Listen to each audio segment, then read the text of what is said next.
Sayın konuklar, toplantımız başlamak üzeredir. Salona geçmeniz önemli rica olunur.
Evet efendim. Açılış konuşmalarımızı bitirdik. Şimdi bundan sonrası yarın da dahil olmak üzere panellerimiz başlıyor. Şimdi aslında ilk bölümü biraz özetlemeye gerek yok. Gerek var mı bilmiyorum ama gerek Bakan Yardımcımız, gerekse DDK Başkanımız önümüzdeki döneme ait, hatta kısa döneme ait ciddi ipuçları verdiğini konuşması bu açıdan sektör için önemli olduğunu düşünüyorum. Şimdi efendim panellere geçiyoruz. Artık yavaş yavaş afetlerin yarattığı etkileri konuşmaya başlayacağız. İlk panelimiz katastrofik afetlerde sigortacıların rolü ve katkısı olarak belirledik. Uluslararası katılımcılarımızın neredeyse büyük bir kısmı da uluslararası. Panelimizi Sayın Türkiye Sigorta Birliği Genel Sekreteri Sayın Özgür Obalı yürütecek, moderatörümüz. Sayın Obalı'yı sahneye davet ederim lütfen efendim. Ki ben sonra konuşmacıları, panelistleri takdim edeyim. Buyurun Sayın Obalı.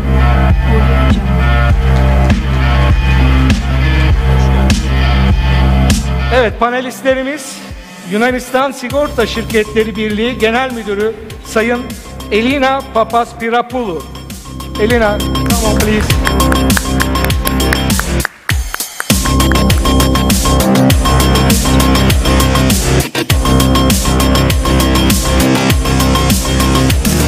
Avrupa İmar ve Kalkınma Bankası Türkiye Başkan Vekili Sayın Mehmet Üvez.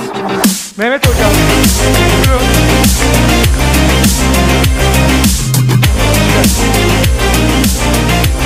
Evet. Efendim, diğer iki konuşmacımız, panelistimiz online olarak bağlanıyor.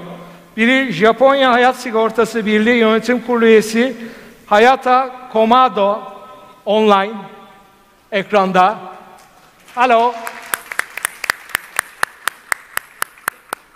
Diğer konuğumuz Yeni Zelanda Sigorta Konseyi İcra Kurulu Başkanı ve Küresel Sigorta Birliği Federasyonu Başkan Yardımcısı Tim Grafton. O da kendisi de online bağlanıyor. Hello Tim. Welcome. Buyurun. Özgür Bey, söz sizde. Buyurun efendim. Evet. Sesim duyulabiliyor mu? Evet, çok teşekkürler. Öncelikle heyecanın için mazur görün. Çok güzel bir kalabalık var. Hepinize özellikle bu önemli günde bizi yalnız bırakmadığınız için teşekkür ederim. Şükranlarımı sunarım. Özellikle Sigorta Haftası'nın birazcık önemine değinmek için bir iki kelime edeceğim. Ama ondan önce de sabahleyin açılış oturmalarında bizleri yalnız bırakmayan Sayın Bakanımıza ve SDDK Başkanımıza, SPK Başkanımıza tekrar huzurlarınızda şükranlarımı sunmak istiyorum. Onlar değindiler ama ben yine de hani bunun var olmasının sebebini bir kez daha hatırlatmak istiyorum. Sigorta Haftası aslında sigorta bilincini toplumda güçlendirmek adına Sayın Başkanımız da değindi. Yönetmeliğe girmiş bir organizasyon ama bu sene Kahramanmaraş depremi nedeniyle Eylül ayına erteledi. Demin de yapmıştık bu ekstra ertelemeyi. Dolayısıyla aslında her yılın Mayıs ayının son haftası kutluyoruz hep beraber. İnşallah seneye her yıl geliştiriyoruz. Sizlerin gayretleri, eleştirileri ve katkılarıyla bu senesi daha da iyi hale getireceğiz. Bu sene tabii ki Maraş depremi olduğu için de katastrofik riskleri ele almadan bir zirve olmaz dedik ve ana konumuzu ve temamızı bunu olarak belirledik. Birbirinden değerli konuklarımız bizlerle olacak. Bu demin de Noyan Bey'in de bahsettiği gibi ana tema olarak biz sigortacılar bu süreçte neler yapabiliriz, ne ödevler çıkardık, aslında bunu tartışmak istiyoruz. Aslında ilk paneli olarak, açılış paneli. Dolayısıyla bu duygu ve düşüncelerle ben tekrar birbirinden değerli panelistlerimi çok kısa sizlere takdim etmek istiyorum. Bu sırayla başlayacağız.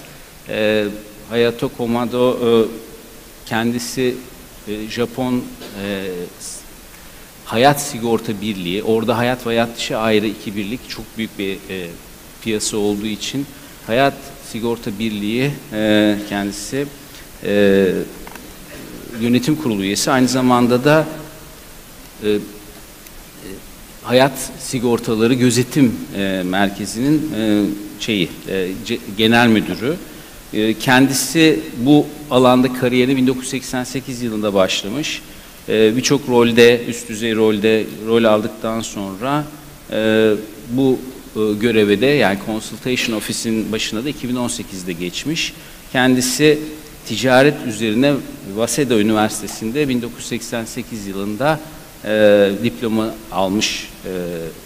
İkinci konuşmacımız Yunanistan'da benim de çok değerli dostum, beraber Insurance Europe Executive Committee'de birlikte görev yaptığımız Elina, kapı komşumuz, Yunanistan'dan buraya kadar lütfedip geldi. Kendisi hukuk üzerine Cappadocia University of Athens'ta diploması var. Ayrıca da yine Leibniz Üniversitesi'nden de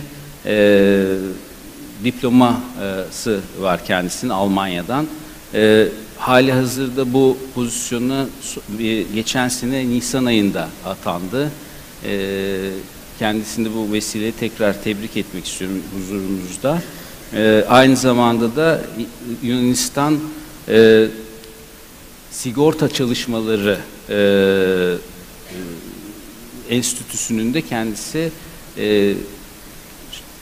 yönetim kurulunda yer alıyor. Bir sonraki konuşmacımız Mehmet Bey olacak. Kendisi yine çok değerli. Çok hoş geldiniz tekrar. Sağ olun. Mehmet Bey EBRD'nin yani Avrupa Yatırım Bankası'nın Türkiye ofisinin başında. Bu pozisyona 1 Ocak 2022'de atandı. Ankara'da kendisi ikamet ediyor. Kırmadı, bizi buraya kadar geldi. Geçen sene de katılmıştı. EBRD çok önemli bir paydaş bu süreçte. Biraz sonra kendisinden de dinleyeceğiz. Daha öncesinde de hazinede çeşitli üst düzey görevlerde bulundu Mehmet Bey. Kendisini burada ağırlamaktan mutluluk duyuyoruz. Elina gibi. Son sırada da Tim Grafton olacak. Tim de Yeni Zelanda, bizim gibi yani Japonya ve Yeni Zelanda bizim gibi depreme çok maruz kalan ülkeler. Dolayısıyla onların deneyimlerinden faydalanmak burada çok değerli olur diye düşündük. Tim de aynı zamanda hem Yeni Zelanda Sigorta Federasyonu'nun başkanlığını yürütürken bir taraftan da kendisi aynı zamanda bizim de üye olduğumuz Global Federation of Insurance Association'ın yani uluslararası dünya çapındaki federasyonun da aynı zamanda başkan yardımcısı görevini yürütüyor. Kendisi de hem bakanlıklar nezdinde çok önemli danışmanlıklar ve üst düzey görevler üstlenmiş durumda. Bu vesileyle ben panelistlerimi tanıtmış olayım sizlere. İzninizle başlayacağım. Panelistlerime seslenmek istiyorum. Özellikle ilk session'ı bir 15 dakikada sınırlı tutabilirsek, ikinci roundda da bir 5 dakika gibi bir süre planlayalım istiyorum. Ondan sonra bir 5-10 dakikada salonun sorularını alırız hep beraber diye planlayalım. İlk müsaadenizle Hayato'dan başlayayım, uzaktan. Hayato, Mr. Hayato Komada, very welcome and thank you very much for joining us today. Could you please tell us about your association, maybe in the first impression, and then maybe we would like to hear your experiences of big disasters. We know that Japan is also very vulnerable according to these earthquake disasters as well, and we know that last several natural disasters occurred in March 11th in 2011. The event began with a powerful earthquake and initiated a series of large tsunami. Could you tell us how did the Japanese insurance industry responded to this event, and what are the main lessons you have taken from these events? Thank you very much. The floor is yours. Thank you. Thank you for your kind introduction. I'm Hayato Komada with the Life Insurance Association of Japan, or the LIAJ. I'd first like to briefly take a moment to express my Turkey's devastating earthquake in February. Today, I'll be talking about the LIAJ's experience with the 2011 Great East Japan earthquake, how we dealt with the situation on the ground and its aftermath. While the situation may differ in each country or region, I really hope our discussion today will contribute to improving how we deal with natural catastrophes by sharing our experience. Here's today's agenda. I'll cover 4 main topics. Okay, let us begin with a brief introduction of our organization, the LIAJ. This slide covers the overview of the LIAJ. I'll not go over all the details in this slide, but would like to emphasize that all 42 life insurers in Japan are members of the LIAJ. And we have a very long history. We reached our 110th anniversary in 2018. People live long in Japan, but companies live long as well. Moving on. In this slide, I'd like to talk about the earthquake's overall damages and human casualties. On March 2011, massive earthquake with a magnitude of 9.0 struck off the coast of Miyagi Prefecture, the largest earthquake in Japan's recorded history. The fact that it was the largest on scale caused damage over a very wide area, and it also generated a huge tsunami with a maximum wave height of more than 10 meters and the maximum run-up wave height of 40 meters, devastating coastal areas. Japan frequently experiences earthquakes, but the damage of the 2011 earthquake were mostly caused by the massive tsunami instead of collapsing buildings or tremors. Now, we will watch a short video clip of the devastation to give you a better idea.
The earthquake caused approximately 15,900 people to lose their lives. Moreover, the receding tides pulled people out into the ocean, causing many people to go missing. After 3 months, there were around 8,000 people missing with over 100,000 evacuees.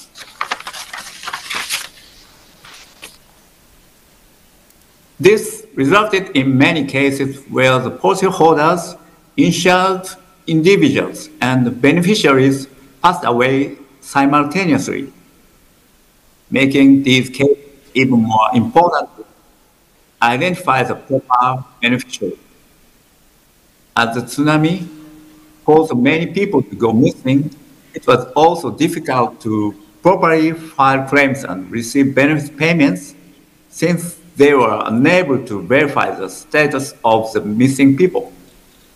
Furthermore, many people traveled to distant evacuation sites, making it harder to communicate with them. On top of the massive number of victims, this unique situation made it even more challenging. Moving on.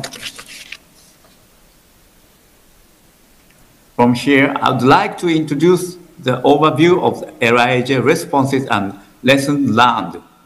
The life insurance industry's various measures responded to the damage caused by the earthquake, as the primary focus was on the importance of appropriate insurance claims and benefits payments. This meant that we used very possible resources to achieve our responsibility. Earthquake-related payments around to over 21,027 cases, totaling over $1 billion.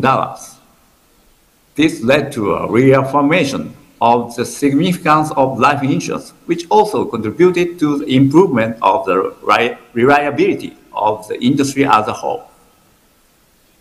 This also resulted in the industry and insurers to apply the lessons learned from the disaster to day-to-day business operations, which enhanced the overall level of business operations and services as well. Next, I'll talk about the concrete response measures.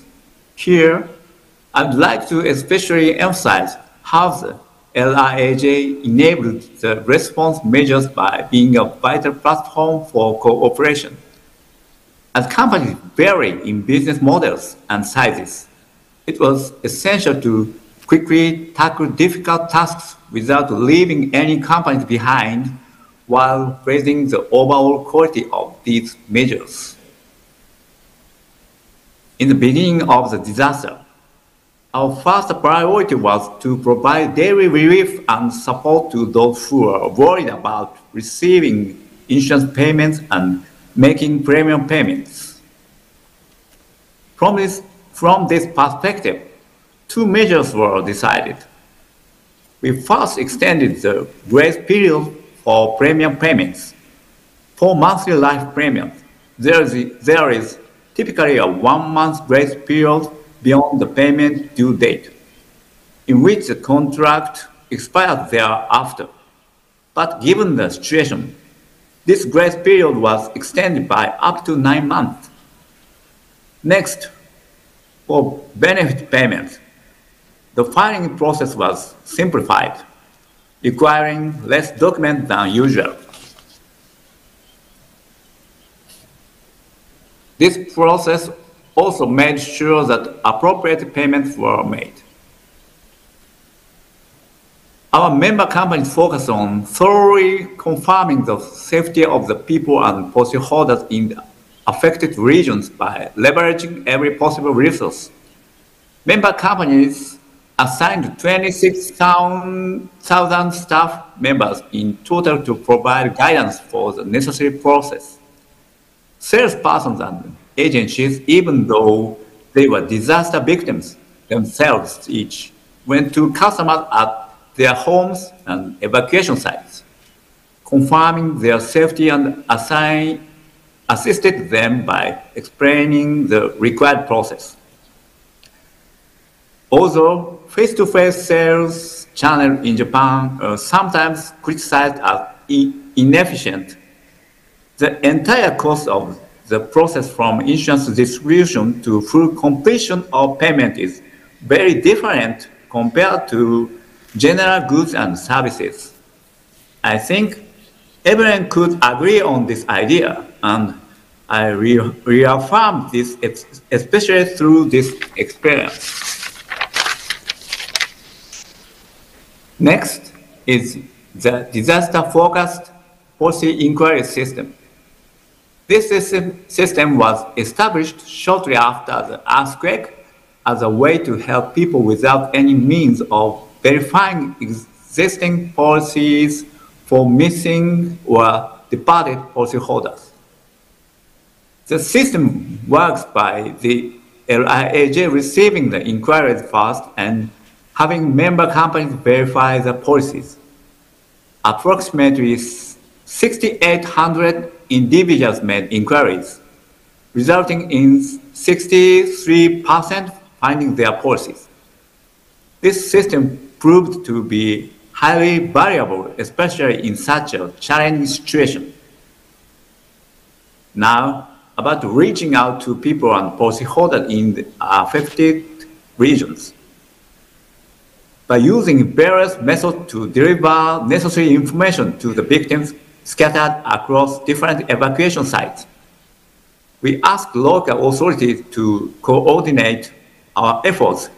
Initially, we focused on evacuation sites and later to temporary housing facilities or public housing to reach out to the evacuees. We also worked on public relations activities by providing essential information to the victim through local radio programs and local authority newsletters. At the time in Japan, everyone wanted to help the victims, and we asked the authority for help to assist them in the best possible way. And we were promptly able to build a relationship of cooperation with them. Moving on, the establishment of the cross-industry-wide database. There are cases where it is challenging for individual insurance companies to gather the necessary information to determine benefit payments. So the LIAJ decided to establish a cross-industry-wide database that compiled information on the departed in the affected regions. This enabled policies to be identified, facilitating further communication related to filing claims and receiving benefit payments. Moving on, this slide covers our request to the government and local authority. Previously, I mentioned the cooperation between local authorities, which was also true with the government. As seen in this slide, number 3 and 4, we asked the government to help with the difficulties related to the benefit payment process, and we solved these issues by receiving help from the government. For the sake of time, I'll not go into the details, but could address these issues during the Q&A session. Next, on the concrete example of enhancement based on lessons learned. Based on our 2011 earthquake experience, we have reviewed the disaster response manual. We also shared the details of disaster response and practices among our member companies. Each individual member company also reviewed its BCP and services. Some examples are listed here. As my final remarks, this slide summarizes how we pass on our experience and lessons learned from this aspect. For the first and second points, I believe that strengthening customer support and continuously striving to work on appropriate responses can lead to a renewed understanding of the significance and role of insurance. This can also lead to the best preparation for the next major disaster that may come our way. For the third point, I mentioned at the beginning, the earthquake resulted in a large number of casualties, missing people, and evacuees due to the tsunami. In terms of the life insurance business, this experience foretells the future of an increasingly aging society, where collecting information or making the payment process rapidly difficult due to issues arising from such environment.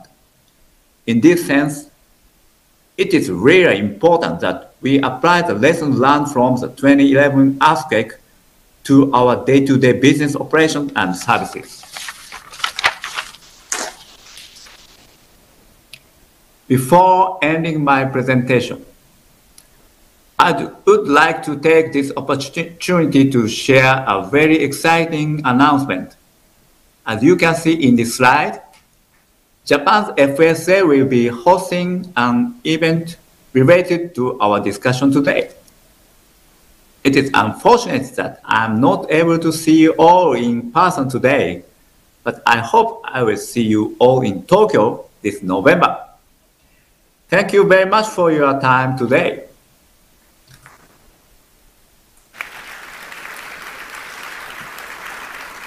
Thank you very much, Hayato. I mean, thank you very much for the invitation as well. We try to be there, hopefully. Şunu belirtmek isterim. Gerçekten hani burada da dinlediğimizde şunu görüyoruz ki aklın yolu bir. Deneyimlerle sabit olarak sosyolojik ve demografik farklılaşmalar, çok nüanslar hariç aynı tarzda biz de aynı Japon sigorta sektörü gibi Türkiye'de benzer refleksleri göstermişiz.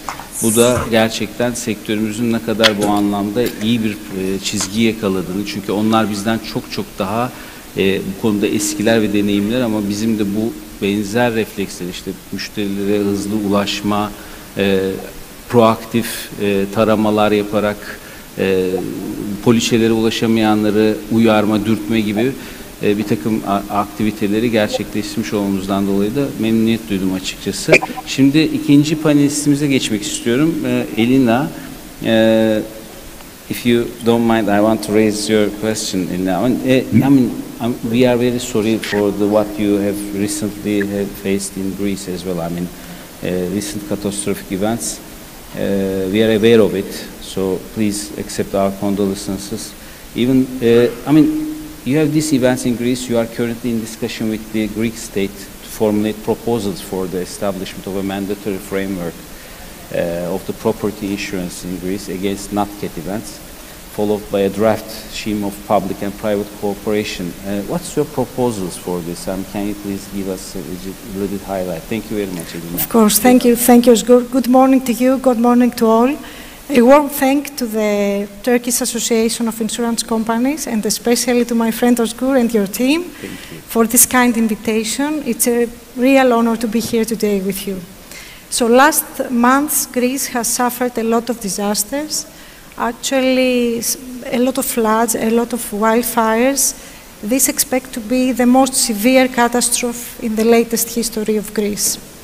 It's one of these cases where actually imagination exceeds reality, which is something that we see more and more, unfortunately, the last decades. The fortunate thing, the positive thing, is that we are in a dialogue with the state, which is something very positive and not common for Greece. No, it's okay, I'm fine. Since 2013, our association has already drafted a proposal for insuring homes against natural disasters. This proposal was drafted together in cooperation with international insurance brokers, and we have studied in detail a lot of systems that apply in other countries. Our proposal has a key element, and this is the partnership between the public and the private sector, and consists of two phases of implementation. So in phase one, we propose a combination of actions. Firstly, we think that the systematic information and education of the citizens about the risk of the area that they inhabit, about the hazards that they are exposed to, about the need to take preventing protection measures, and to make plans to insure their properties. This action, we believe, that will help the citizens to be aware of the need for protection. And this is an action that we have to do to cooperate together with the state in order to inform and to train all the people. As a second step, we think that incentives should be provided. We had a very good development recently in Greece, and in case a household is insured, then there is a decrease in the property tax that you pay to the state. This is one measure. Further measures we believe that need to be implemented. For example, a higher tax relief, or a deduction from the citizens' taxable income, or even a reduction of the insurance tax applied in all insurance policies. The efficiency of all the above actions of our first phase, of our first step, for closing this insurance protection gap, which is really big in Greece. Imagine that only 15% of the households are insured for cat-nat risks. So out of the 6.5 million homes, only 1 million is insured, and this is mainly due to bank obligations, to bank loans. So you can imagine that we are totally uninsured. So we should regularly evaluate if these incentives have a result, so if more and more people are insured. This has to be done in cooperation with the state. And then in a second phase, and if we see that the previous combination of measures don't have the result that we want, then we propose a mandatory insurance scheme through private and public partnership. So the households to be insured against earthquake, flood, and wildfires. The insurance could be provided by the insurance companies. Each operator should make its own underwriting and decide on its own premium. Alternatively, what we can do, and if this is approved by our state, is to propose a co-insurance scheme with the state, so a state pool, so probably similar to what you have already done for many years. So in this case, we could maximize the capacity and provide a guarantee mechanism, and also control the premium probably.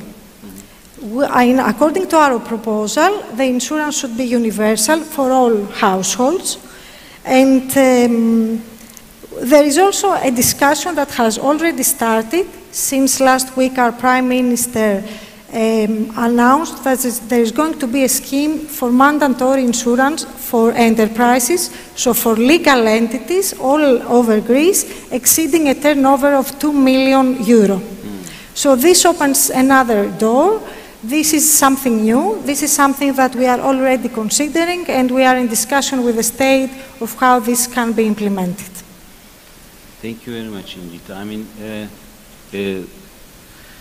in fact, I mean, when we hear about this, the mandatory scheme is very promising. I mean, we have to also maybe model it because we have the same problem in terms of the business units as well.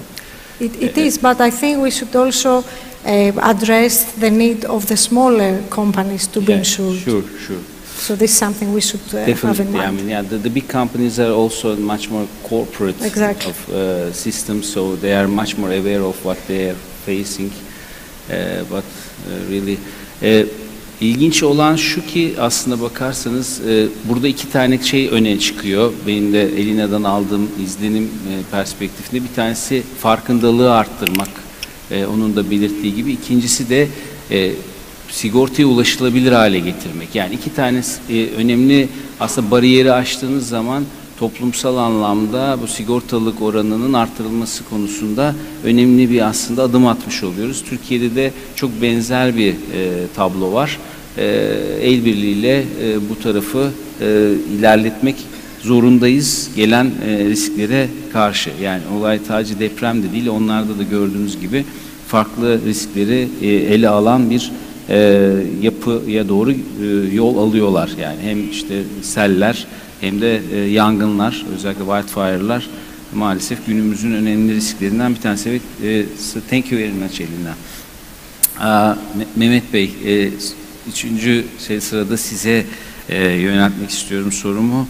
EBR'de çok önemli bir rol ve fonksiyon üstleniyor. Özellikle EBRD'nin bu konudaki, yani deprem sonrası, sadece deprem değil ama şu anda konumuz deprem olduğu için ne olur buraya odaklanıyorum. Deprem sonrası süreçteki risk reconstruction, yeniden yapılanma sürecindeki aldığı rolü bize biraz aktarabilir misiniz? Bunu, yani bizim daha çok depreme dayanıklı şehirler inşa etmekte sigorta sektörü ne tür roller üstlenebilir? Belki bu konuda biraz sizin görüşünüzü EBRD perspektifinden almak isteriz. Bir de siz yeni bölgeden geldiniz bildiğim kadarıyla, çok taze. Oradaki izlenimlerinizi sizin perspektifinizden dinleyebilirsek çok teşekkürler katkınız için. Çok teşekkürler Özgür Bey. Öncelikle davetiniz için Türkiye Sigorta Birliği'ne, giriş konuşmanızda da bahsettiniz. Aslında sektörden gelmeyen ama uluslararası finansal kuruluşlar perspektifini temsil etmek üzere 2 senedir buradayım. Aranızda bulunmak çok kıymetli. Ben de Elina'ya geçmiş olsun diliyorum. Bu üst üste yaşadıkları öncelikle afetler, hem yangın akabindeki sel nedeniyle. Tabii bu yıla baktığımızda büyük bir afetler dizisi görüyoruz. EBRD bölgelerinde de böyle. Yani Türkiye önce, Şubat ayında yaşadığımız depremler, akabinde Libya, Fas, Yunanistan, bütün buralar EBRD'nin de aktif olarak faaliyette bulunduğu ülkeler. Tabii panelimiz sizin bahsettiğiniz gibi uluslararası perspektif ama bölgeden yeni gelmenin getirdiği bir gözlemleri hem de bir finans kuruluşu temsilcisi olarak onları nasıl ileriye doğru evriltebiliriz onları da kısaca anlatmak isterim. Banka olarak bahsettiğiniz üzere EBRD Türkiye'de 2009 yılından beri aktif. Halihazırda kümülatif yatırımlar itibariyle 18,5 milyar avroyu geçtik Türkiye'de ve gurur duyuyoruz. Türkiye son 4-5 yılın ortalamasına baktığımızda EBRD'nin en büyük yatırım yaptığı ülke haline gelmiş durumda. Tabii bunun getirdiği bir takım sorumluluklar da var.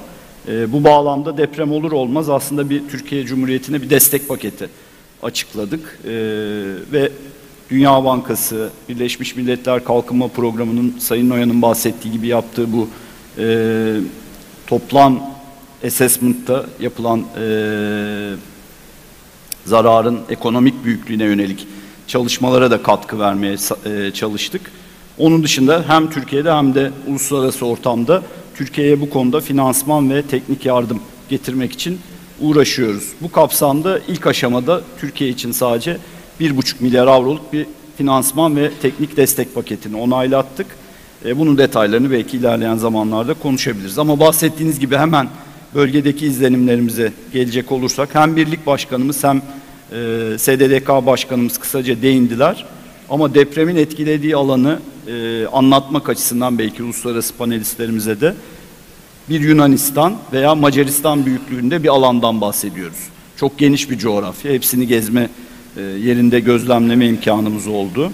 300 binden fazla binanın yıkıldığını ve 100 binden fazla binanın da halihazırda işte orta ve değişik hasar durumlarında yıkıma uğrayacağını veya planlandığını görüyoruz. Özellikle Hatay'da bazı tarafların tamamen yıkıldığını bizzat gözlemledik ve kilometrelerce yol boyunca hiçbir binanın, hiçbir yaşam alanının kalmadığını üzülerek gözlemledik.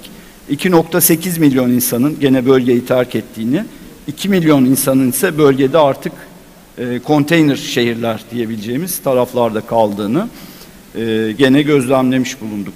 Çok sayıda insanın, Japon meslektaşımız da bahsetti, önemli bir bence nokta, travmatize oldu. Tabii hayatta kalmakla da bitmiyor aslında. Hem birçok işte ameliyatlar, uzuv kayıpları, bir taraftan bunların yarattığı travmatik etkiler, diğer taraftan da çocuklarda ciddi bir etkilenme. Çünkü anası, babası kaybolan veya her ikisi birden kaybedilen yakınlar var. Bunlara yönelik de çok ciddi çalışmaların yapılması gerekiyor. Tabii EBRD olarak biz esasen özel sektörle birlikte çalışan bir uluslararası finans kuruluşuyuz. Bu bağlamda bölgeye yaptığımız gezide özel sektörü yakından dinleme ve yaptığımız yatırımlarla ilgili de geri bildirim alma şansına sahip olduk. Tabii şirketlerimiz fiziki olarak bir miktar yara almışlar. Ama daha önemlisi hepsinin ortak söylemi iş gücüyle ilgili yaşanan zorluklar. Burada tabii iş gücü bölgeyi terk etmiş. Özellikle okul, sağlık ve konaklama bu konuda baş nedenler. Yani bunları ortadan kaldırmadan tekrar bu iş gücü açığının, nitelikli iş gücünün tekrar bölgeye gelip hem sanayide hem tedarik zincirleri açısından KOBİ'lerde çalışmasını beklemek çok kolay değil. Yani bizim özel sektör olarak gözlemlediğimiz en büyük sıkıntılardan biri bu iş gücüyle ilgili. Diğer taraftan sanayi ve ticaret odalarıyla yaptığımız görüşmeler ve çalışmalarda da özellikle KOBİ'lerin üstüne çok düşünülmesi gerektiği ortaya çıktı. Büyük sanayi şirketlerimizin tedarikçileri olan KOBİ'lerin tekrar hızlı bir şekilde üretime, tedariğe girebilmeleri için aslında küçük hibe programlarının çok etkili olacağını bütün sanayi ve ticaret odalarımız, iş insanlarımız altını çizdi ki biz de buna yönelik bir takım programlar hazırladık ve açıkladık. Ama onun dışında da diğer uluslararası finansal kuruluşları bu konuda çalışmalar yapmaları için de teşvik edeceğiz. Kamu tarafına baktığımızda ki aslında EBRD'nin bir büyük çalışma alanı da o, Reconstruction Recovery. Bu altyapı yatırımlarında tabii çok ciddi bir şey var, ihtiyaç var. Aşağı yukarı bütün büyükşehir belediye başkanlarımızla görüşme imkanı oldu. Tabii ortaya çıkan bu altyapı yatırımlarının su, atık su, katı atık, çöp yönetimi ve benzeri yatırımların tabii kamu imkanlarıyla, bütçe imkanlarıyla karşılanmasının şu anda mümkünatı yok. Bu kapsamda uluslararası finansal kuruluşlar olarak da kendi aramızda koordine oluyoruz. Değişik finansman paketleriyle bölgeye destek olacağız. Ama bu önümüzdeki dönemin aslında en önemli önceliklerinden biri olacak. Diğer taraftan şunu da görüyoruz, ne mutlu ki özel sektörün bölgeye yönelik yatırım iştahında bir şey yok, kesinti yok. Bunu yaptığımız finansmanlarla aslında son 4-5 ayda biz de ilk elden gözlemlemiş olduk. Çok ciddi de bir teşvik paketi aslında devletimiz açıkladı. Tabii bunun uzatılması belki sektör açısından da önemli olacak. Son olarak belki bu noktada açıkladığımız finansman paketinin detaylarını ve ileride sigortacılık sektörüyle nasıl işbirliği olabileceğine değinmek istiyorum. Biz ilk aşamada bütün bu ihtiyaçları giderebilmek için özellikle altyapıya, belediye altyapısına yönelik 750 milyon euroluk bir finansman paketi açıkladık. Burada su, atık su, kentsel ulaşım, belediyelerimizin yenilenebilir enerji yatırımlarını desteklemek için. Diğer taraftan gene deprem olur olmaz tabii o acılarla birlikte bölgeden ciddi bir likidite bize ihtiyacı bankalarımız aracılığıyla iletildi. Bunu da ortadan kaldırabilmek için şu ana kadar 5 büyük bankamızla imzaladık ama portföyü genişletmeyi düşünüyoruz. 600 milyon euroluk bir disaster framework hazırladık ve hızlıca 11 ilimizde hem KOBİ'lerimize hem de bireylerimize hızlı bir finansman imkanını bankalar aracılığıyla aktardığımızı söyleyebilirim. Bunun ikinci, üçüncü tranşlarını planlıyoruz. Bölgeyle hem de finansal kuruluşlarımızla görüşüyoruz ama belki sizle de yaptığımız ilk diyaloglarda sigortacılık sektörüne burada nasıl bir rol biçebiliriz, nasıl işbirliği yapabiliriz? Bu artık yani tıpkı geçen sene konuştuğumuz gibi burada çok iyi hatırlıyorum.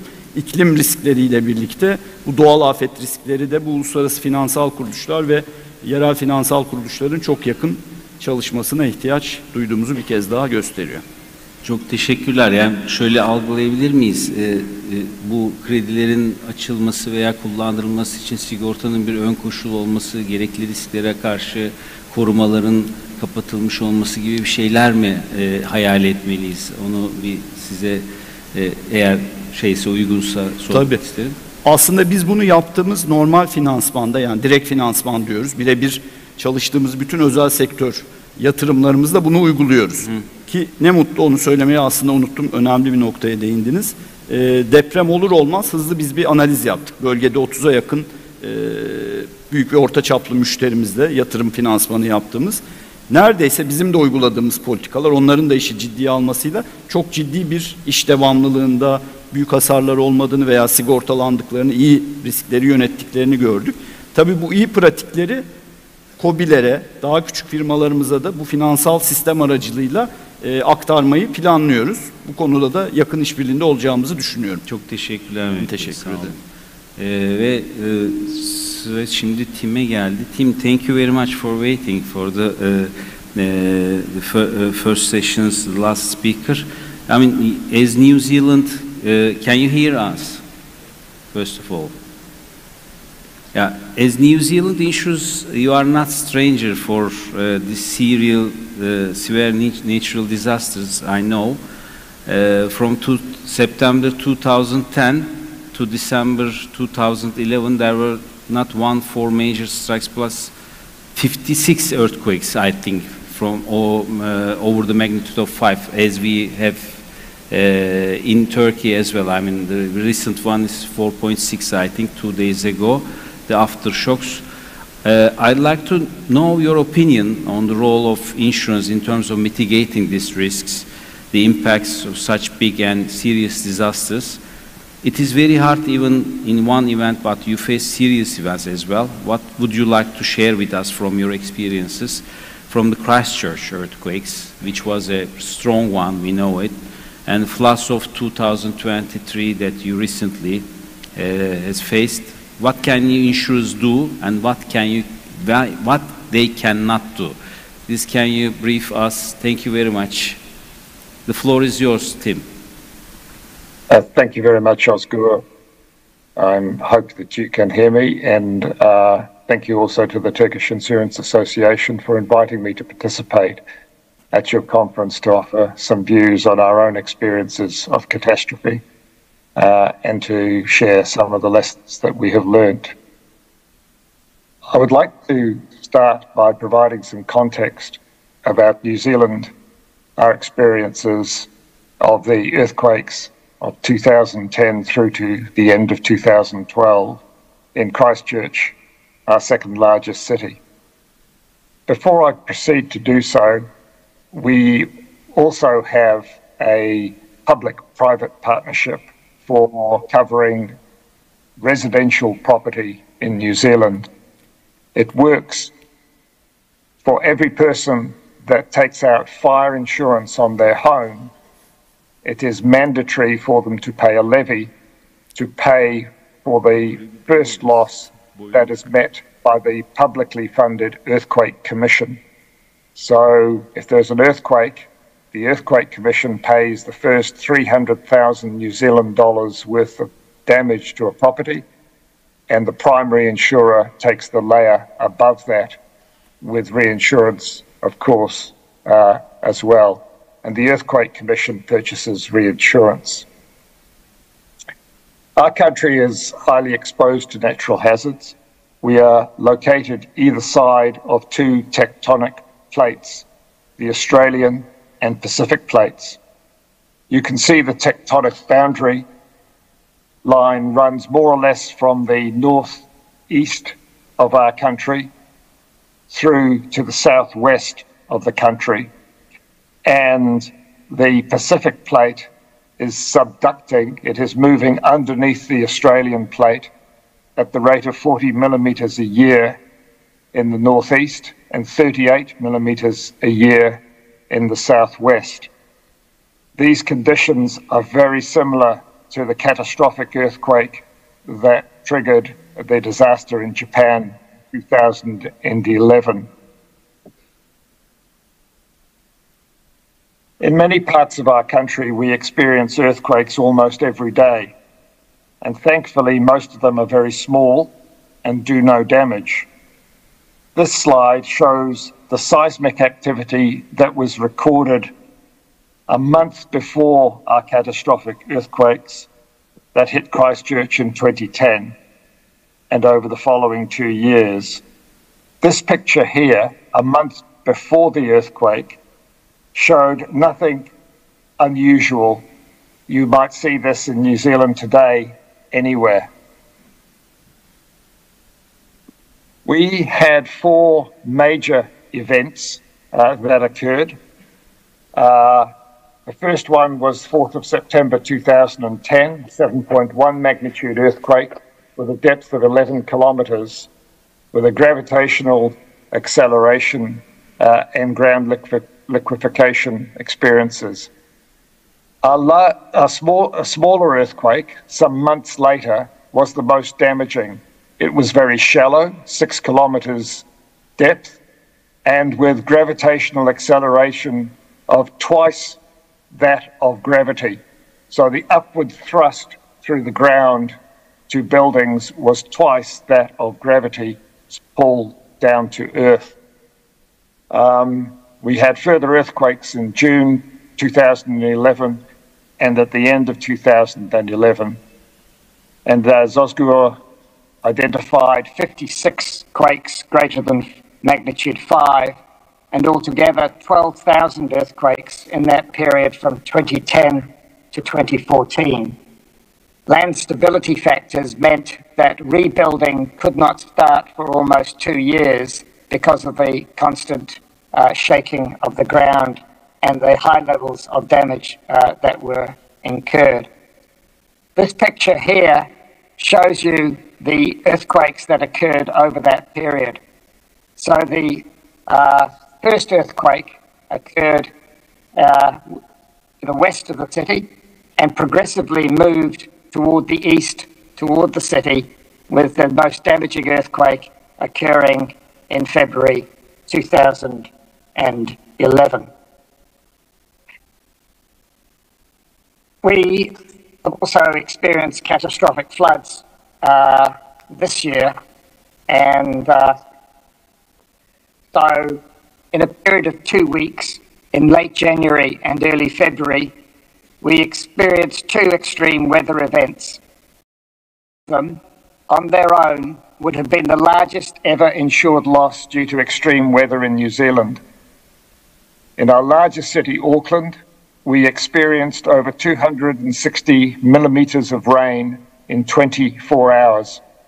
And this happened at a time when the ground was already saturated from rain earlier in the month.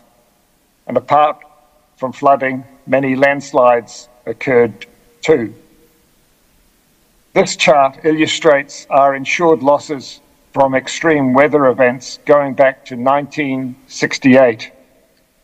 You can see from this chart that for many years the pattern of insured losses was low, rarely exceeding $200 million in a single year. Losses that would never have troubled the reinsurers.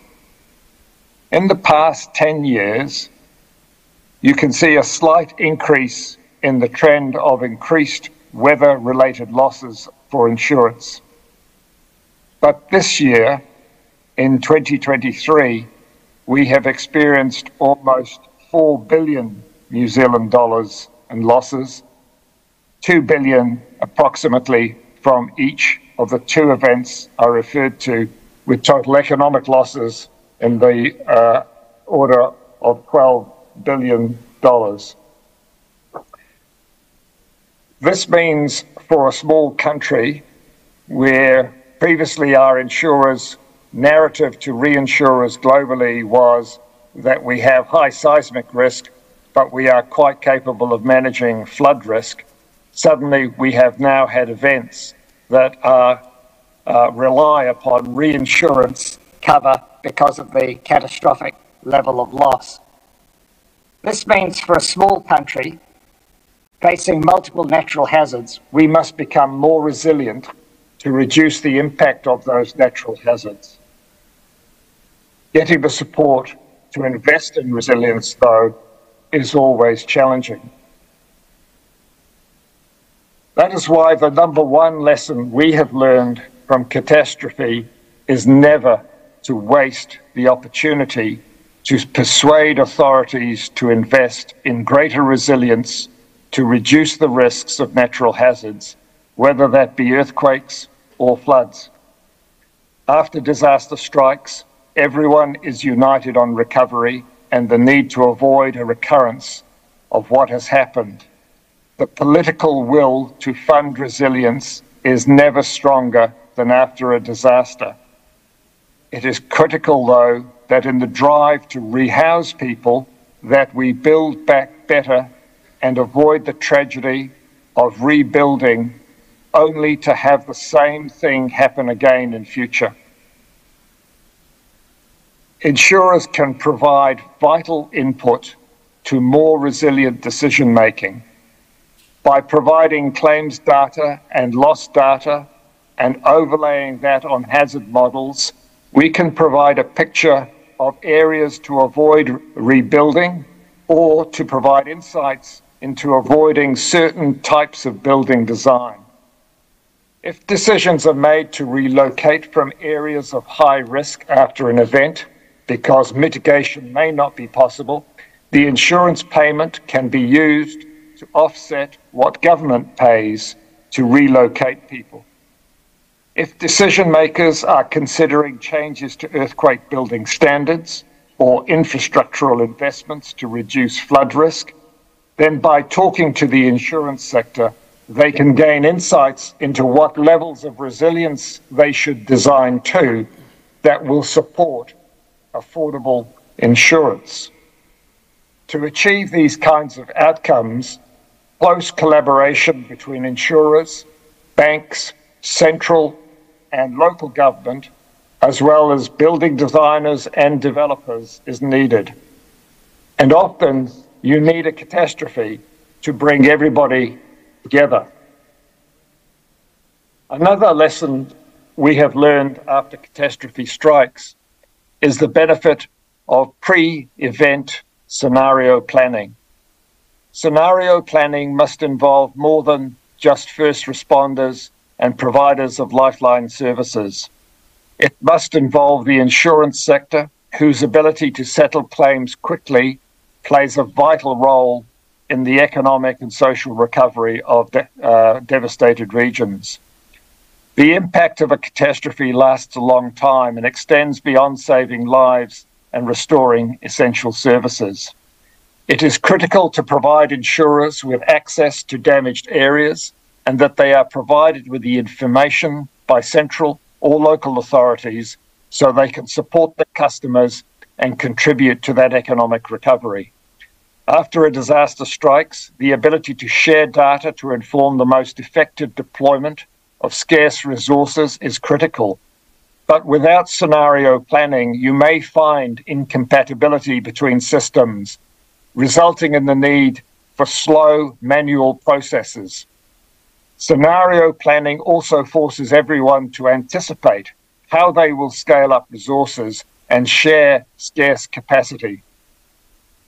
After every disaster, stress and trauma levels are high, with expectations that everything can be put together back as it was quickly, when the reality is it may take years. We have found that individuals and even public authorities lack a basic understanding of what insurance can and cannot do.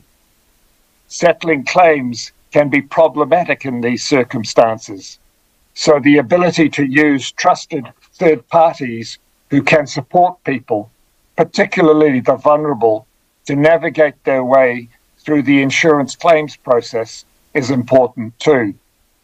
And it's vital, if at all possible, that claimants are contacted and updated on the progress of their claim. If customers do not hear from their insurers, it adds significantly to their stress, and they will distrust you even more when you come to settle their claim.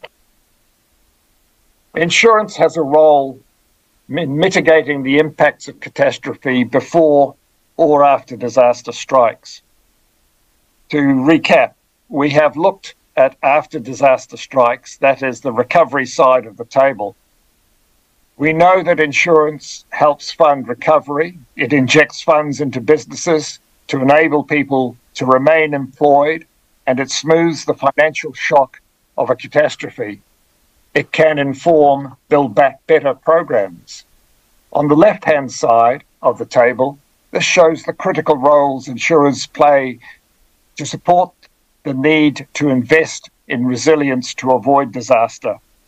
Insurance prices risk to signal the need for resilience. It helps inform the level of resilience required to support affordable insurance. But we know that affordability of insurance can be challenging where risks remain high. So following a disaster, many governments create schemes to support the affordability of insurance so people are financially resilient. But what about supporting physical resilience? In too many places around the world, we don't have the systems, the laws or regulations enforced to ensure people live and work in buildings and in areas that are resilient. Investing in resilience before catastrophe strikes is always problematic. Today's priorities are always seen as more important than avoiding future losses. And there are several reasons for this. We know why we don't invest in reducing risks before the worst happens. Some people believe it will never happen to them. They don't recall ever having been flooded, so by looking in the rear vision mirror, they assume they will never be flooded in future. But with climate changing, that is not the case. Many studies show every dollar invested in pre-disaster resilience will save at least $5 in post-disaster costs.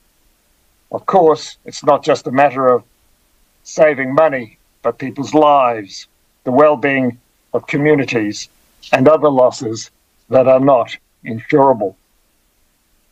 Despite the need to invest in physical resilience, there can be too much reliance on insurance to carry the burden of managing risk. Insurance, as we know, will become less affordable unless more is done to avoid and control risk. As insurers, we all know that transferring risk does not. It simply shifts the risk from the customer's balance sheet to ours without reducing the risk. That is why the roles and responsibilities of central and local government in setting the rules for land use planning, enforcing appropriate building codes is critical to supporting the availability and affordability of insurance. That is why insurers in New Zealand, after this year's floods, proactively stepped in to help central and local government make decisions to reduce flood risks. We worked with a government task force which has a mandate to plan for future resilience.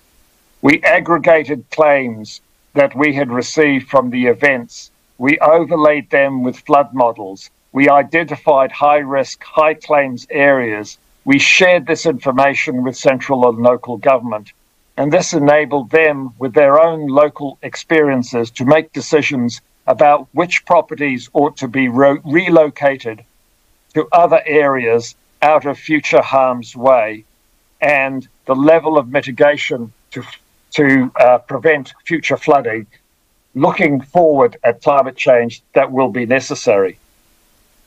In this way, insurers contributed to solutions for resilience, but also we expect central government to provide the legal and regulatory framework to set resilience standards, to provide direction on policy statements around natural hazard management, to ensure the right appropriate science research is undertaken to provide the information for people at local government government level where they can identify high-risk areas, support mitigation, and stop consenting in areas where there is intolerable risk, and monitoring and enforcing building standards.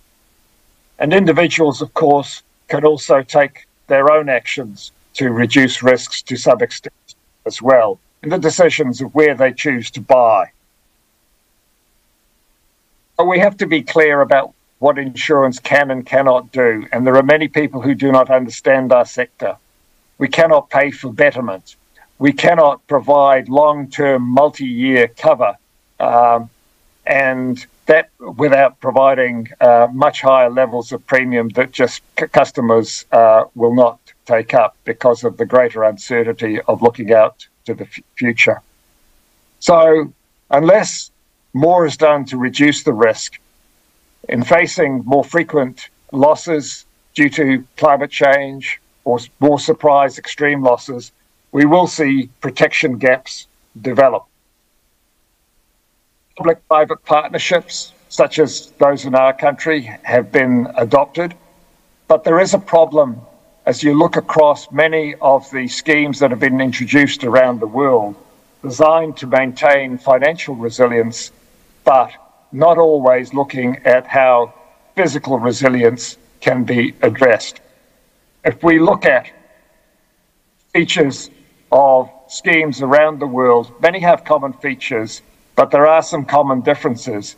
And in the bottom right-hand corner, with that red circle around it, there are very, very few schemes which have a direct mandate to reduce risk and support the affordability and availability of insurance. Thank you very much indeed. Thank you, Tim. Thank you for the very deep diving presentation and sharing your expertise and experiences with us. Gerçekten biz sigortacıların rolünün artabileceği bu dönemde artması gerektiği konusuna Tim de çok net değindi. Ama bunun için uygun ortamların oluşması konusuna da çok net dikkat çekti. Ben şunu da belirtmek istiyorum. Sigorta, daha doğrusu olay öncesi 1 liralık maliyetin ya da 1 dolarlık maliyetin olay sonrası 5 dolara çıktığında gözden kaçırmamak lazım. Bizim bu sahiplerle belki otoritelerle, işte ilgili paydaşlarla bu konuları konuşmamız, özellikle önleyici rolünde sigortanın ön plana çıkartması lazım. Müsaadenizle ikinci raunda geçiyorum. Burayı biraz daha kısa tutalım isterim değerli katılımcılar.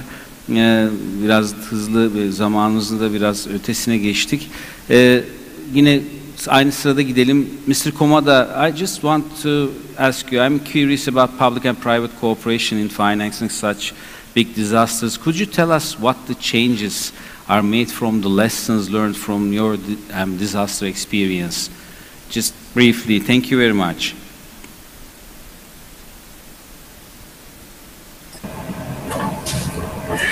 Thank you. From here on, we're going to have Japanese English interpretation. Can you? I'm sorry. Can you repeat your question again? Yeah. Can you hear us again? Yes.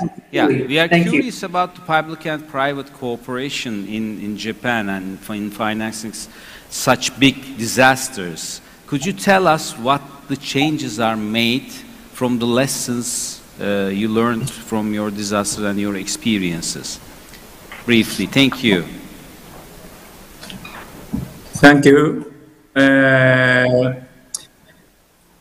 震災の対応そのもので直接何が変化したかはお答えが難しいんですけれども、業界が適切に保険金を支払うために努力をしているということが信頼感につながって、政府との対話に良い影響を与えるんじゃないかと考えています。Thank you very much.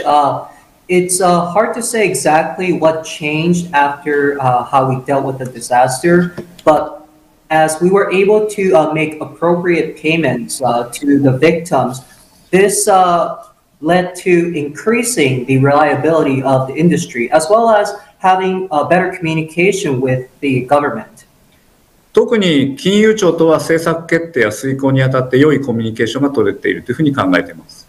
Especially with the communication, the Japanese Financial Service Agency, we have had a very good communication, and this led to a better policy adjustment.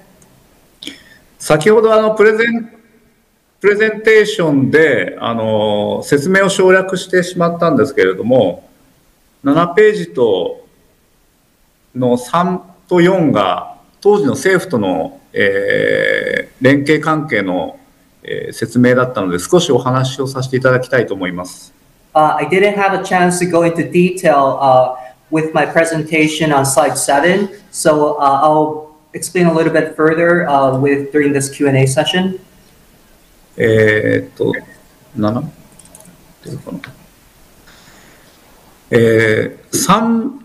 項目3がですね、当時、もう一回、項目3は戸籍謄本の開示請求ということであります。Number 3 is about disclosing family registry. 日本には国民の家族関係を登録する戸籍という制度があります。Japan has a system where each family registers with the government called the family registry. また死亡者の財産については家族関係によって相続することが法律で定められてまして、その関係を戸籍によって確認することができます。In terms of inheritance, the heirs are dependent on this family registry to confirm who has the right to inherit certain assets or inheritance. 生命保険の被保険者が死亡した場合は、保険金の受取人はあらかじめ指定されていますが、東日本大震災では被保険者と受取人が同時に死亡したケースが多くありました。When the earthquake, 2011 earthquake struck, because the beneficiaries and policyholder passed away simultaneously, there wasn't a way to verify who would become the proper beneficiary. But in terms of how the family registry designates the proper heir, this is how we went to verify who was actually the heir to the claims. この場合には受取人の相続人となる者が保険金を受け取る権利があることになり、その特定に時間がかかるなどの課題がありました。Because it was difficult to verify who actually was the heir to the insurance claims, this was always a problem when this disaster happened. 戸籍に関しては政府が管轄しているんですけれども、実際の事務は地方自治体が行っています。The maintenance of this family registry is done by the central government, but the actual administrative process is carried out by the local authority. もともと正当な理由によっての第三者からの開示請求というのは認められているんですけれども、プライバシー保護の意識の高まりから第三者からの開示請求には非常に慎重な事務が行われるようになっていまして、生命保険会社からの開示請求に応じてもらえないケースも多くなっていました。When third parties have a proper reason to file disclosure of the family registry, it is usually accepted. However, because of the recent increasing awareness of privacy, it was difficult to actually ask for the disclosure, but we were able to ask the government to ease this restriction on disclosure. そのため、生命保険協会では政府に対して生命保険会社が直接地方自治体に対して戸籍などの開示請求ができるようにすることを要望して、結果として政府から地方自治体に対して、統一事務手順による対応が周知されて円滑な直接請求が可能となりました。As we were able to work with the central government as well as the local authority, we helped the insurers, life insurers, to be able to ask for these disclosures, and this is how we were able to make these appropriate payments happen. 項目4についてもちょっと説明しようと思いましたが、少し長くなりましたので、一旦お返しいたします。I also wanted to explain a little bit about number 4, but since I kind of went over time, I'm gonna return the mic to you, Oscar. Thank you. Thank you very much, Hayato. I want to return to Elina. I mean, it's very important perspective, the claim management. I mean, how did your market react after the NatCat events? I mean, it was also a very hot issue for us as well. I mean, to make the payments. So, what measures did you take? Thank you. The microphone works? Okay. Yeah, we can hear you. I will keep it short, but I know I have the need to stress that this is the most important part of the insurance company's job. This is the point where we have to prove that we keep our promises, because insurance agreement is a promise. Definitely. And this is what we do. This is what we did. Our members, the insurance companies belonging to our association, are dealing systematically with CAT-NAT losses.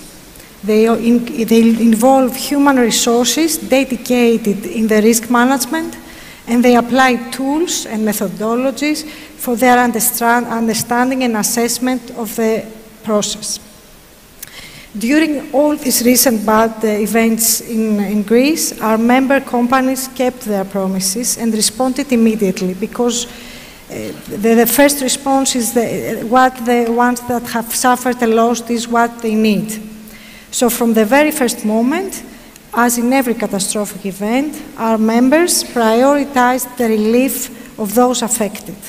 They have activated the mechanisms of the autopsy. They have sent experts in order to adjust the claims as soon as they could, because the conditions are not so easy. So in many places in Greece, it's not easy to go there right now because the infrastructure has been destroyed. But as soon as they could, this is what they did, and they have proceeded immediately with reimbursement. So even if the loss is not adjusted at this final amount, they have already reacted by giving some money in advance for the relief of the people affected. Great. I mean, yeah, it's very important. We have the same, exercise as well. Of course, I mean, from the case of Tusk, even we try to manage it parametrically as well. I mean, just a risk acceptance decision. So thank you Elina. I mean, it's very valuable. Mehmet Bey, size en son hani demin de konuştuk ama sigortayla EBRD ne tür işbirlikleri yapabilir? Hani bir en son oradan belki biraz bahsedip TİM'e geçelim derim. Çok kısaca burayı hani bizi biraz aydınlatırsanız sigortacılar hazır buradayken. Çok teşekkürler. Kısa tutmaya çalışacağım. Aslında en kritik konulardan biri. Biz banka olarak bir kalkınma bankası olduğumuz için her bir özel sektör yatırımını finanse etmek için aslında geniş bir risk analizi yapıyoruz kendi içimizde de. Yani o perspektifi o anlamda belki sektörle benzer reflekslerimiz olduğu kesin. Hatta demin bahsettiğim her bir yatırım projesi için çevresi, kendi ÇED'imizi uyguluyoruz. Kendi iş devamlılık risk analizimizi uyguluyoruz. İşte sigorta var mı, ani bir durumda ne olur gibi. Çok detaya girmeyeceğim. Bu riskler tabii artık iklim ve doğal afetleri de içerecek şekilde genişletildi, revize edildi. Sadece EBRD için değil, uluslararası finansal kuruluşlar sisteminin de dahil olduğu çok taraflı kalkınma bankaları için artık Paris Anlaşması'na uyumlu olmayan ve artık zannediyorum önümüzdeki dönemde bu doğal afetler de bunun bir parçası olacak. Hiçbir projeyi biz doğrudan artık finanse etmiyoruz. 1/1/2023 itibariyle. Bu önemli bence bir kırılım noktası oldu. Çünkü bunun doğrudan finansmanın dışında bahsettiğim gibi finansal kuruluşlar üstünden de çünkü bu bankalar oldukça fazla finansman sağlıyor piyasalara. Burada oldukça yakın çalışacağımızı düşünüyorum. Sigortacılık sektörüyle şu ana kadar daha az bir temas oldu ama bütün bu gelişmeler, risk analizleri kesinlikle hem operasyonel düzeyde hem de politika düzeyinde, çünkü hükümetlerle de yakın çalışıyoruz. Bu konuda belki masaya sizlerin oturmasına yönelik de bir teşviğimiz de olacağını düşünüyorum. Diğer taraftan da belki çok kısa bir örnek, finansman tarafında da tabii daha inovatif mekanizmaların da ortaya çıktığını görüyoruz. Bunu biz ilk defa iklim için aslında çıkardık. Diğer uluslararası finansal kuruluşlar gibi.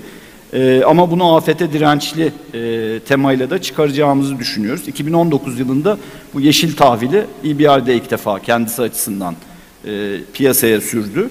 Burada da özellikle bu çıkardığımız uzun dönemli finansman metodlarıyla dönüp topladığımız finansmanı bu iklime dayanıklı, iklim değişikliğine dirençli projeleri finanse etmek için altyapıda, imalat sanayinde, tarımda kullanmaya başladık. Şimdi aynı şeyi bu doğal afetler için de benzer bir çalışmayı sürdürüyoruz. O anlamda da belki makro düzeyde de hem reasürörler hem de sigorta şirketleriyle, finansman anlamında sermaye piyasalarıyla daha birlikte olacağımızı ve bu anlamda da politika diyaloğunun artacağını düşünüyorum. Tekrar çok teşekkür ederim. Bir de şeyin altını çizmek isterim. Gerçekten aslında sektörde büyük bir tecrübe var. Yani Yeni Zelanda case study'sini de dinlerken aslında onların alınıp gerçekten bu yeniden daha iyi geri dönüşte, daha yeşil geri dönüşte kesinlikle bu master planlamada, şehirlerin dizaynında, yeniden imarında kullanılması gerektiğini de müşahede ediyoruz. Çok teşekkürler tekrar. Biz teşekkür ederiz Mehmet Bey. Gerçekten bizi çok ümitlendiren mesajlar verdiniz. Bence de bu işbirliklerinin artması ve politika belgelerine bunların girmesi, sigortacılığın yeni dönemdeki rollerinin güçlenmesi konusunda da son derece önemli yol açacaktır. I want to turn team for the second round. Yeah, you give a very detailed presentation. Thank you very much, and you express your experiences briefly with us. Just one last question: what would be your number one advice to Turkish insurance sector? I mean, from your expertise and as an insurer expert, and then the head of the New Zealand Federation. I think the solutions to greater resilience do require a working of insurers, financiers, government, local government, developers. I think trying to have a horizontal approach to resilience solutions rather than having finance, insurance, central and local government decisions siloed, working across and together to bring to the table the expertise that insurance brings in its understanding of risk, pricing that risk, and being able to provide potential future scenarios so that we can understand what the possible catastrophes that lie out there that we need to avert, and working with the finance sector and central government so that there can be a way of monetizing the investment in reducing that risk, that equation of $1 in today saves $5 later. How can we smartly use that to encourage a pipeline of investment into resilience and to ensure that we are building buildings to the right standards that are resilient, and also where we build to avert flood and other disasters. So I think that's the number one, is working together, seizing the opportunity that comes out of disaster, where everybody is of a like mind to avoid future disaster. Because if you leave it now, then in 3 or 4 years' time, everybody's memory gets shorter and it becomes a lot more difficult to be able to act together. There's no time like the present. Thank you very much, team. I mean, before closing, I just want to go to floor for any questions. Geç saat, yemek, karnınız acıktı biliyorum. İlk gayet de hani çok detaylı değerlendirdik ama belki sağdan panelistlerimize soru sormak isteyen var mı diye sorayım kapanmadan önce. Evet, bir soru var. Mikrofonu rica edebilir miyiz? Kime olduğunu da rica etsem söylerseniz, genel, kişisel. Arkada bakın el kaldırıyor. Başka var mı soru? Ona göre toparlayacağım. Tamam. Bir de burası. Evet. Müsaadenizle ben sorumu Mehmet Bey'e tevcih etmek istiyorum. Şimdi biliyorsunuz bu doğal afetler, felaketlerin artışıyla birlikte sürdürülebilirlik önemli bir kavram. Ve bununla ilgili de aslında yeni uluslararası bir düzenleme olarak Birleşmiş Milletler küresel sözleşmesi ilkeleri var. Bunlar tabii henüz çok ülke tarafından içselleştirilmiş mevzuat haline gelmedi. Burada ben şeyi merak ediyorum. Siz EBRD olarak bu projelerde finansman sağlarken bu Birleşmiş Milletler Küresel İlkeler Sözleşmesi'ni gerekli görüyor musunuz? Kullanıyor musunuz veya kullanmayı planlıyor musunuz? Nasıl bir uygulama içerisindesiniz? Teşekkür ederim. Aşkın Bey, soruyu soran Aşkın Düşündere'ydi. Ben sizin adınıza teşekkürler Aşkın Bey. Çok teşekkür ederim Özgür. Çok güzel bir soruydu. Mehmet Bey, isterseniz sonra... Çok teşekkürler. Aslında çok güzel bir nokta. Geçen sene de biraz başlamıştık ama bu konuda birçok aslında uluslararası düzenleme çıkmaya başladı. Birleşmiş Milletler tabii önde giden kuruluşlardan biri. Biz kendi sistematiğimiz, hani regüle olmayan bir uluslararası finansal kuruluş olarak en iyi pratikleri alıp kendi iç mevzuatımıza derc ediyoruz. Bu anlamda gerek Birleşmiş Milletler gerek de Avrupa Birliği şu anda bizim bu özellikle sürdürülebilirlik, yeşil ekonomiye geçiş metodolojimizin ana nüvesini oluşturuyor. Çok spesifik hangi prensibin hangi tarafını aldığını şu anda belki emin değilim, ona daha bakıp yapabilirim ama şu anda bankanın kendi koyduğu hedef de o. Yaptığımız yatırımların en az %50'si 2025 yılına kadar sürdürülebilir sertifikasını almak zorunda. Bu sertifikasyon da bu tip gerek Birleşmiş Milletler, gerek Paris Anlaşması'na uyum, gerekse Avrupa Komisyonu ilke ve uygulamalarını içeride mevzuatımıza derc ederek her bir proje bazında uygulamaktan geçiyor. Tekrar altını çizeyim. Bence bu sene çok kritik oldu bu konular açısından.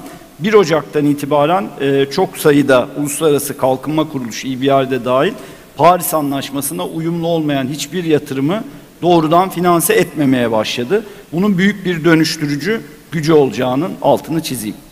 Çok teşekkür ederim. Daha detaylı bilgiyi de ayrıca sağlayabilirim. Siz de kendinizi tanıtırsanız lütfen. Süleyman Tunç, Doktor Süleyman Tunç, EDİS. Benim sorum Komada-san'a. Komada-san konnichiwa. We know that there are many earthquakes happening in Japan. So, but we know that you are lucky than us because your fault is not close as in Turkey. So that's why we are affected than you.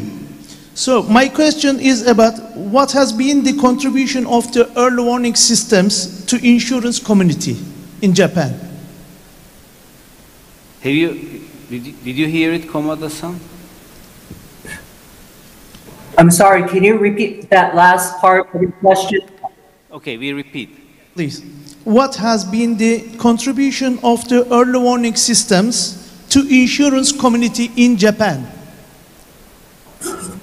to prevent the secondary disasters? He asked the early warning systems, the use of early warning systems, what you benefit from it for the preventing, isn't it? Önlemek için değil mi? Yes. Yani ikinci, bir daha Türkçe söylerseniz ben... İkincil afetleri önlemede erken uyarı sistemleri kullandıklarında bunun sigorta sektörüne katkısını soruyorum. Okay. They asked preventing early prevention systems for the secondary disasters, and it is used for the insurance sector. Is it clear for you?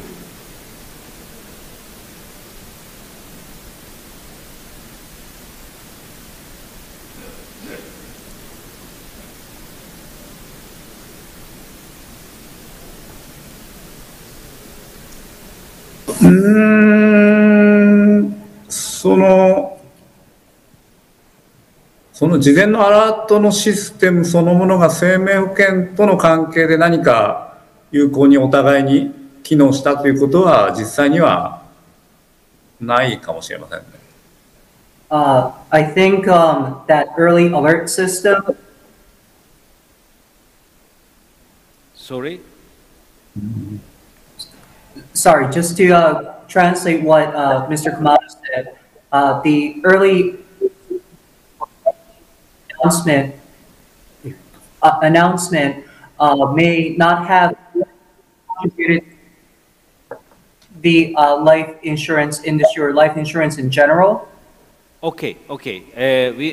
We'll communicate the question with you. But I think you say that it's not relevant with the life insurance side. Yes, you're right.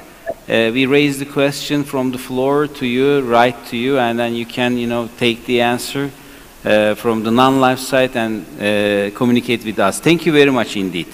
Is it okay for you, Toyo? I'm sorry, are you addressing Mr. Kamada? Sorry, can you repeat what you just said? I propose to communicate with you with the question written. I understand that the question is not relevant for life insurance side. Okay, we'll write to you and then take the answer throughout and you'll raise it, I think, to the non-life side and then we can communicate with the floor. Thank you very much indeed. I see. Thank you. Okay. Okay, thank you very much for your cooperation from New Zealand and Japan. In this late hour, we have a time difference. Ben Japonya'dan ve Yeni Zelanda'dan katılan katılımcılarımıza özellikle teşekkür ediyorum. We'll now going to make the gift ceremony. I promise I'll bring you to Tokyo, your gifts. Thank you very much for the contribution,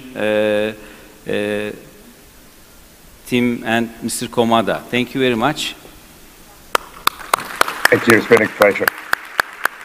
Sesi açar mısınız? Teşekkür ediyoruz Sayın Obalı. Mehmet Bey ve Elina'ya da burada sunacağız herhalde. Evet, vereceğiz şimdi. Valla bir toparlama yapardım ama hem yemek gecikti hem de bizim yayınlar da gecikiyor. O yüzden hemen bir plaket bölümüne geçelim. Özgür Bey verecek plaketleri Sayın Elina'ya, Papaspirapulu ve Mehmet Bey'e. Arkadaşlar lütfen. Online bağlananlara plaket vermiyor muyuz Özgür Bey?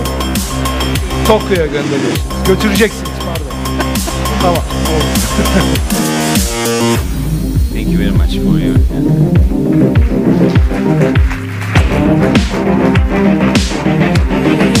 Thank you Elena. Mehmet Bey.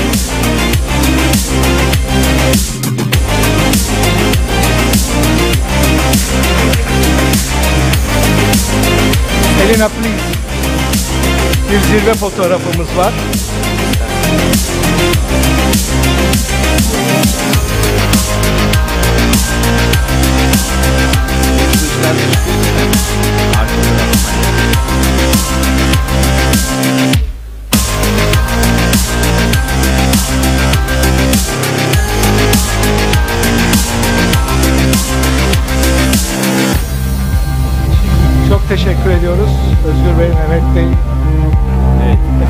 yemek müjdesini Bir yemek ama öğleden sonra Kerem Alkin Hoca ve diğer toplantılarımız da var. Kaçırmayın derim. Öğleden sonra görüşmek üzere.